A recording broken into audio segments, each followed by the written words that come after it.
Clearly, is it visible?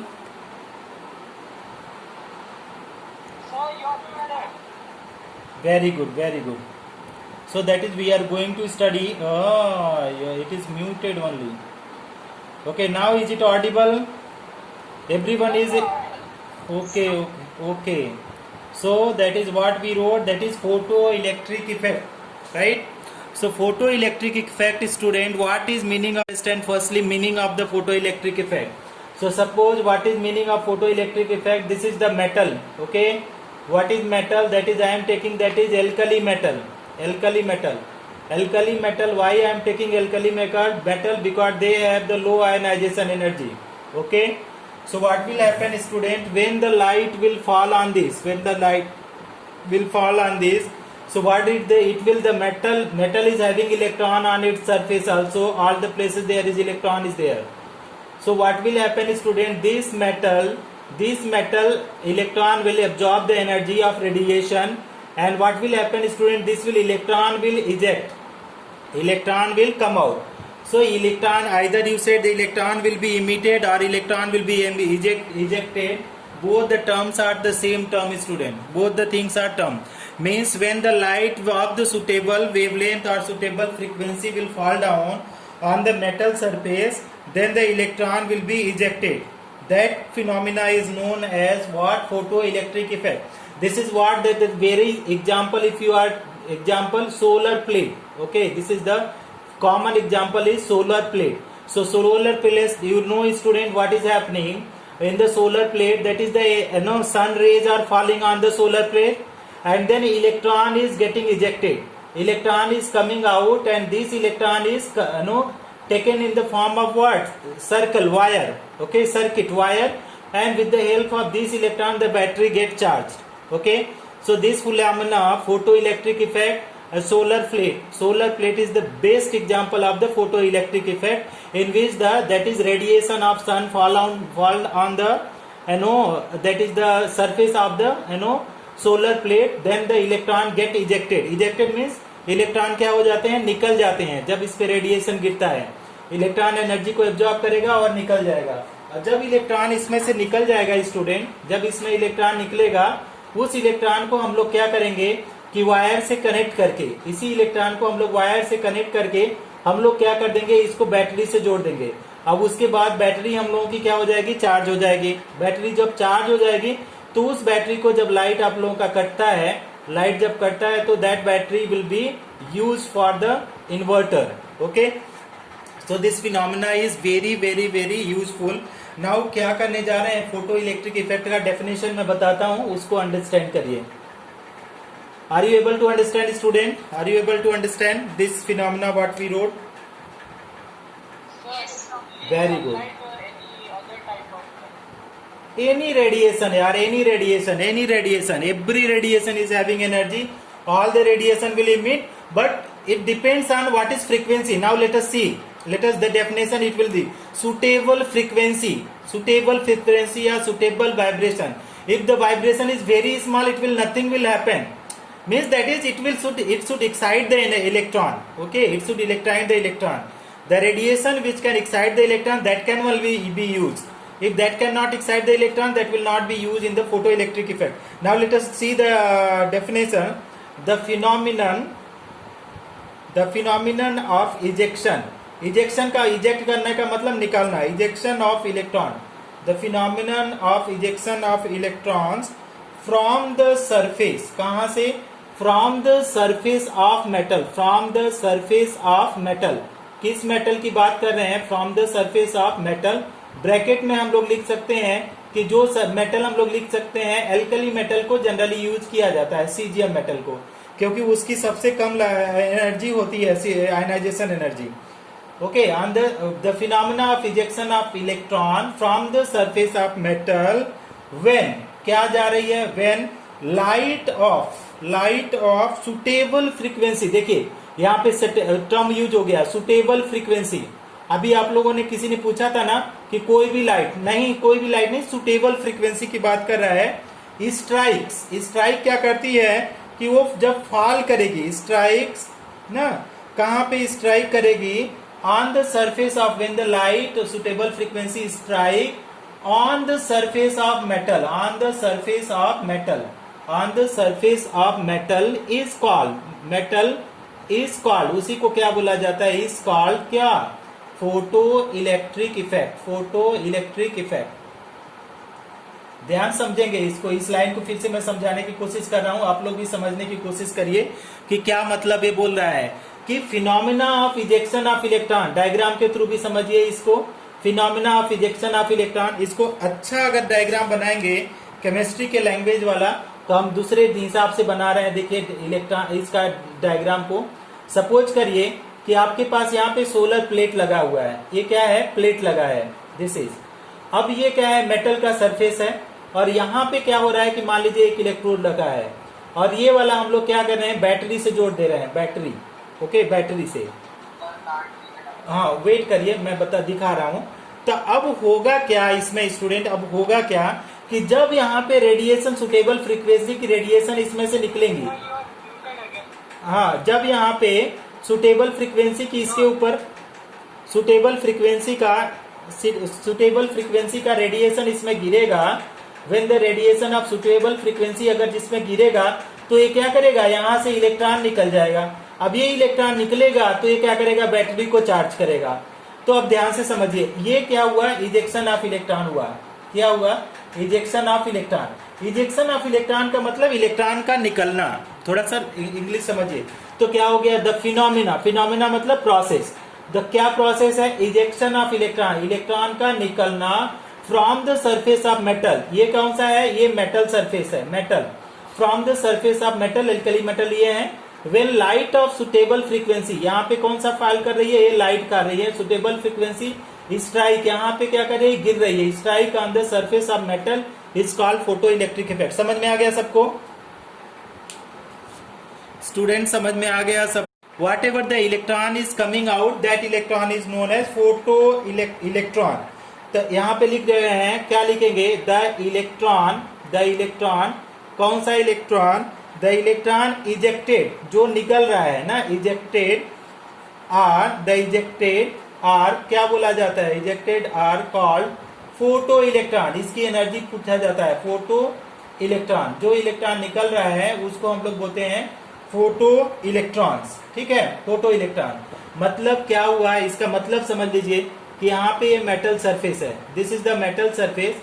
अब यहाँ पे तो लाइट फॉल हुई और यहाँ से इलेक्ट्रॉन निकला, तो ये जो इलेक्ट्रॉन निकल रहा है, इस इलेक्ट्रॉन को हम लोग बोलते हैं, ये जो इलेक्ट्रॉन है इस इलेक्ट्रॉन को हम लोग बोलते हैं क्या, फोटो इलेक्ट्रॉन। ध्यान से देंगे, फोटो इलेक्ट्रॉन।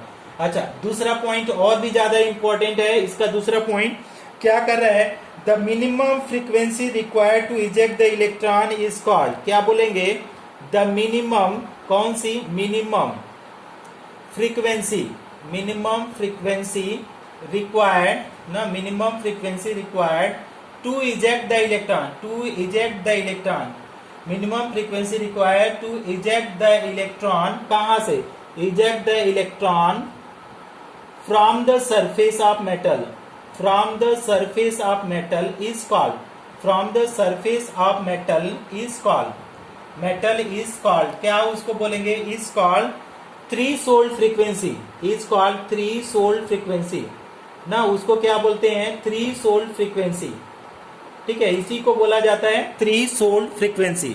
तो मतलब यहाँ पे जो रेडिएशन फॉल कर रही है, ये वाला रेडिएशन, जो रेडिएशन यहाँ पे गिर रही है, इस वाले फ्रीक्वेंसीज को, जो ये रेडिएशन फॉल कर रही है, इस वाले फ्रीक्वेंसी को हम लोग क्या बोलेंगे, जो रेडिएशन फॉल कर रही है उस वाले को हम लोग बोलेंगे थ्रीशोल्ड फ्रीक्वेंसी। ऊपर लिख रहे हैं, आप लोग ध्यान देंगे, इसको बोल सकते हैं कि क्या है, threshold frequency, threshold frequency, threshold frequency, ठीक।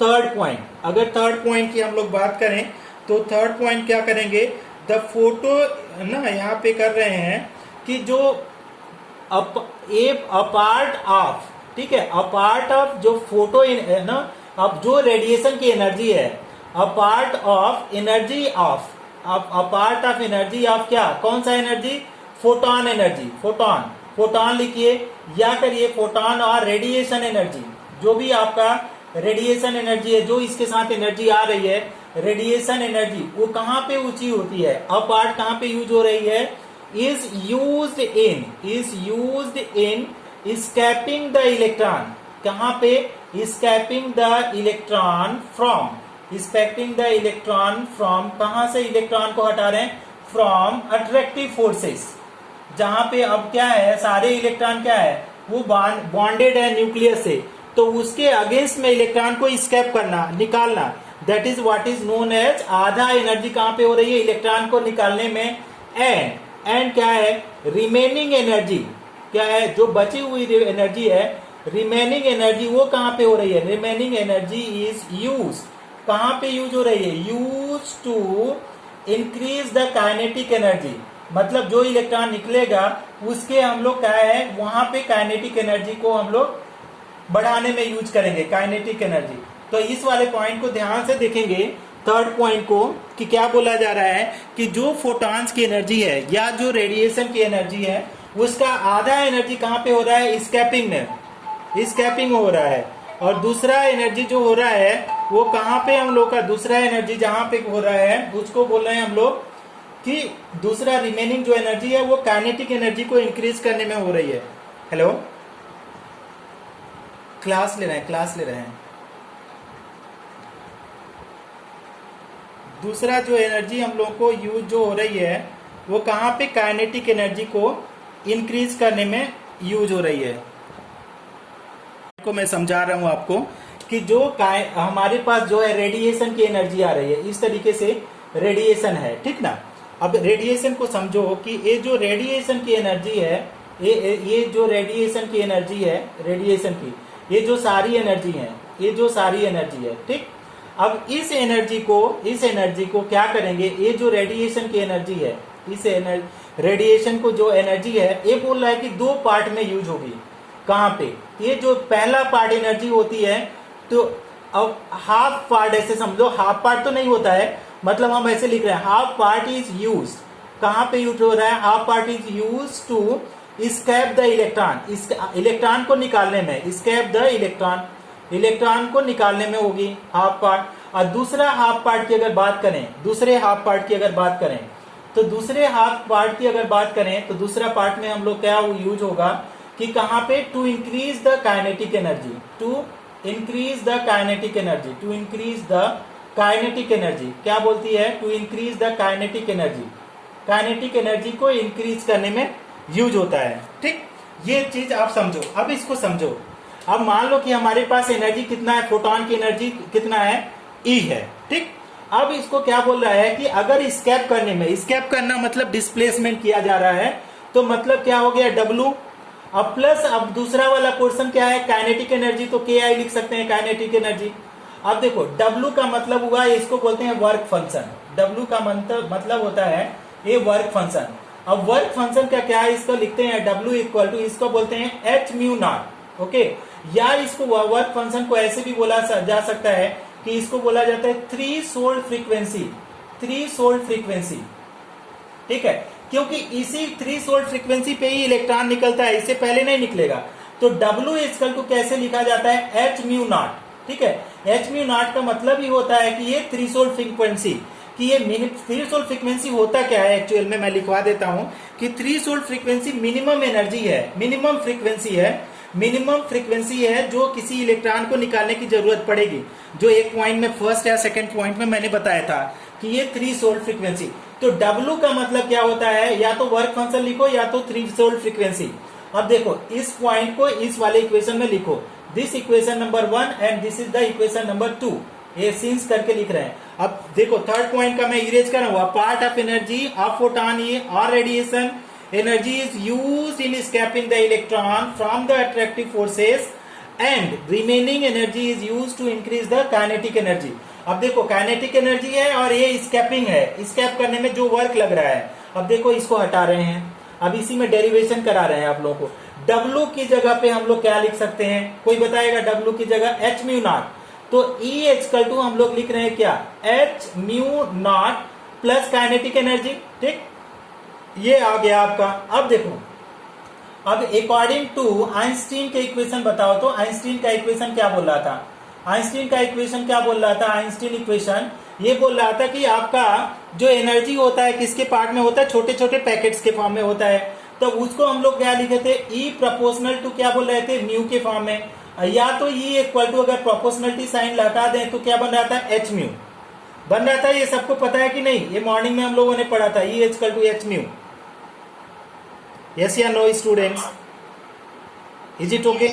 हाँ, अब ई की जगह पे यहाँ पे रखो इस वैल्यू को, रखो इसको वैल्यू को, तो हमारे पास क्या हो जाएगा, एच म्यू।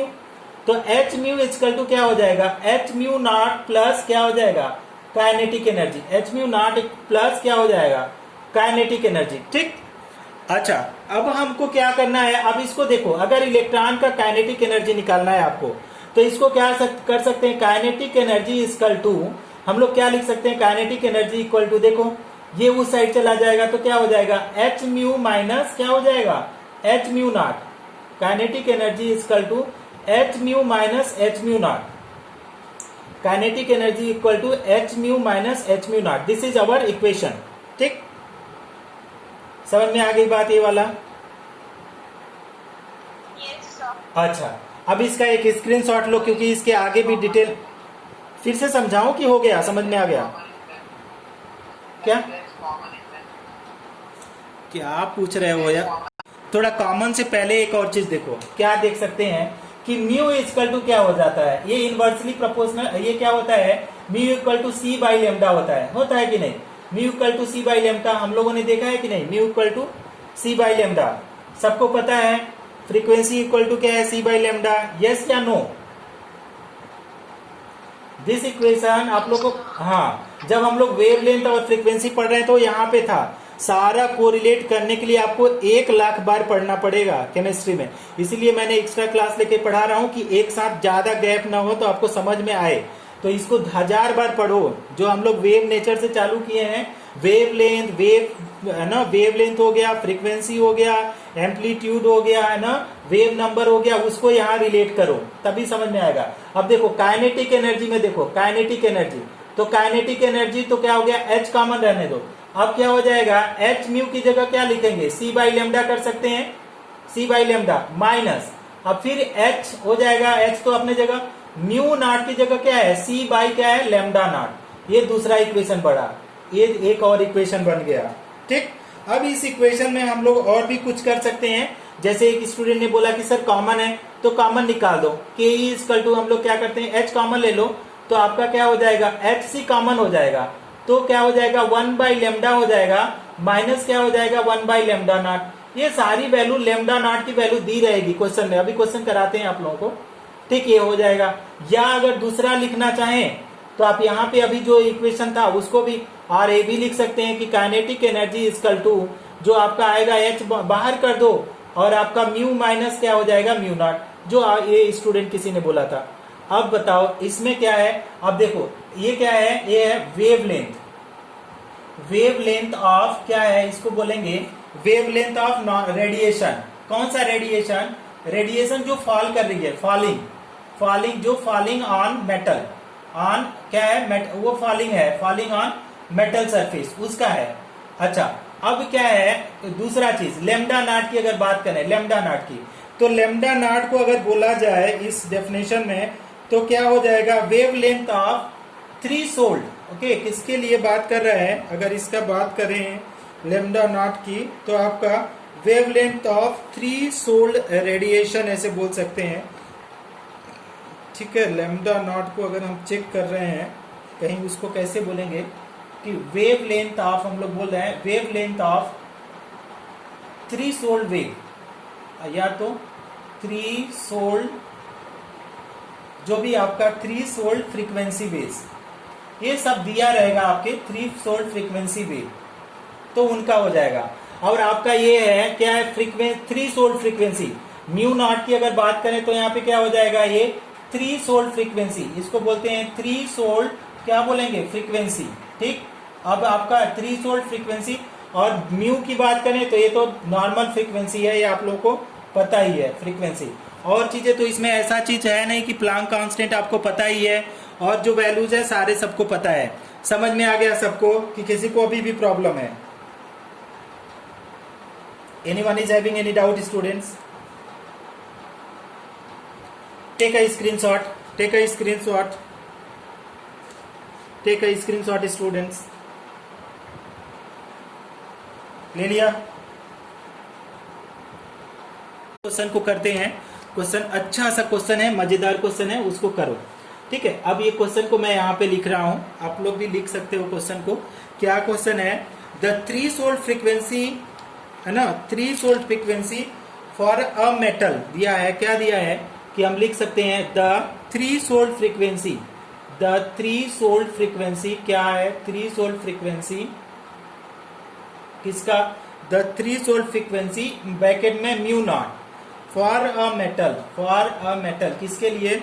मेटल इज कितना है? 7.0 इंटू 10 की power 14 second inverse, right. Calculate the kinetic energy of electron. Calculate क्या है? Calculate the kinetic energy of electron, calculate the kinetic energy of electron, calculate the kinetic energy of electron. ठीक, calculate the kinetic energy of electron emitted when radiation of frequency, emitted when radiation of frequency, radiation of frequency क्या है? radiation of frequency कितना है? Radiation of frequency कितना है? Mu equal to दिया है 1.0 into 10 की power 15 second inverse, okay, hits the metal, second inverse hits the metal, hits the metal. देखो कितना चीज, कितना आसान है क्वेश्चन, हम बता देते हैं इस क्वेश्चन को। अगर क्वेश्चन को अगर देखा जाए, थ्रीशोल्ड फ्रीक्वेंसी म्यू नॉट दिया है, क्या क्या दिया है उसको लिखो। म्यू नॉट इक्वल टू क्या दिया है? 7.0 इंटू 10 की पावर 14 सेकेंड इनवर्स। ठीक, दूसरा, calculate the kinetic energy of emitted electron when radiation, mu equal to दिया गया है 1.0 इंटू 10 की पावर 15 सेकेंड इनवर्स। ठीक, ये हिट्स द मेटल सरफेस। अब इसका क्या बोल रहा है? काइनेटिक एनर्जी हम लोगों से पूछा जा रहा है। काइनेटिक एनर्जी डायरेक्ट फॉर्मूला लगा दो। काइनेटिक एनर्जी अभी हम लोगों ने देखा था कि क्या था? H mu minus h mu not, इसी को करके था H mu minus h mu not. अब देखो इसमें किसी स्टूडेंट ने बोला था कि सर इसमें कॉमन को क्या किया जाए, तो काइनेटिक एनर्जी में तो कॉमन निकाल दो, तो आपका म्यू माइनस म्यू नॉट कर दो। ठीक, अब काइनेटिक एनर्जी का इसमें वैल्यूज को पुट करो। देखो H का वैल्यू आपको पता है 6.626 मल्टीप्लाई बाई 10 की पावर माइनस 34 और जूल सेकेंड आएगा। और आपका म्यू की वैल्यू, आप देखो म्यू की वैल्यू यहाँ पे दिया है कितना? 1.0। देखो कितना दिया है ये? 1.0। म्यू की वैल्यू कितना दिया है? 1.0। ठीक, 1.0 इंटू 10 पावर कितना दिया है? 1.0 इंटू 10 पावर 15 माइनस कितना है? 7.0 इंटू 10 की पावर 14 सेकेंड इनवर्स। ठीक, दोनों सेकेंड इनवर्स है, तो अगर सेकेंड इनवर्स ए और इसका सेकेंड खप जाएगा। अब इसको सॉल्व करो, अगर इसको सॉल्व करोगे तो कितना वैल्यू आएगा? पहले आप लोग क्या करो, एक स्क्रीनशॉट लो, तो हम इसको सॉल्व करके ऊपर दिखाएं, या तो हम लिख ही देते हैं ऊपर इसको इरेज करके, कोई दिक्कत नहीं है, मत आप लोग बाद में लेना। Let us solve fully then you take the screenshot. तो के इक्वल टू कितना आ गया आपका? 6.626 इंटू 10 की पावर माइनस 34 जूल। ठीक है, सेकेंड और सेकेंड इनवर्स कट गया। ठीक, इसके बाद देखो इसमें सब्सट्रैक्ट करो 1 माइनस 7, क्योंकि पावर आपका देखो पावर क्या होता है? कॉमन निकाल देते हैं। 10 की पावर 14 मैंने कॉमन निकाल दिया दोनों का, तो क्या हो जाएगा? 14 कॉमन हो जाएगा, तो यहाँ 10 बचेगा, मतलब 10 में से 7 जाएगा कितना? 3 इंटू 10 की पावर कितना हो जाएगा? 10 की पावर 14। ठीक, अब इसको मल्टीप्लाई करो, तो देखो अगर मल्टीप्लाई करोगे तो 6×3 18 आएगा। अब यहाँ पे 6 है तो ये कितना आ जाएगा? 1.98 मल्टीप्लाई बाई 10 की पावर कितना आ रहा है? Minus 19 joule. 1.98 into 10 power minus 19 joule. अभी कट जाएगा तो फिर ज्वाइन मत करना आप लोग, क्योंकि ऑलरेडी हमको तो कुछ काम पड़ा हुआ है। तो आपका क्या है? Kinetic energy equal to 1.98 into 10 power minus 19 joule, इतना है एनर्जी। ठीक, किसी को कोई भी प्रॉब्लम इस क्वेश्चन को सॉल्व करने में है वो पूछ सकता है बेहिजक, किसी को शर्म करने की जरूरत नहीं है। You can ask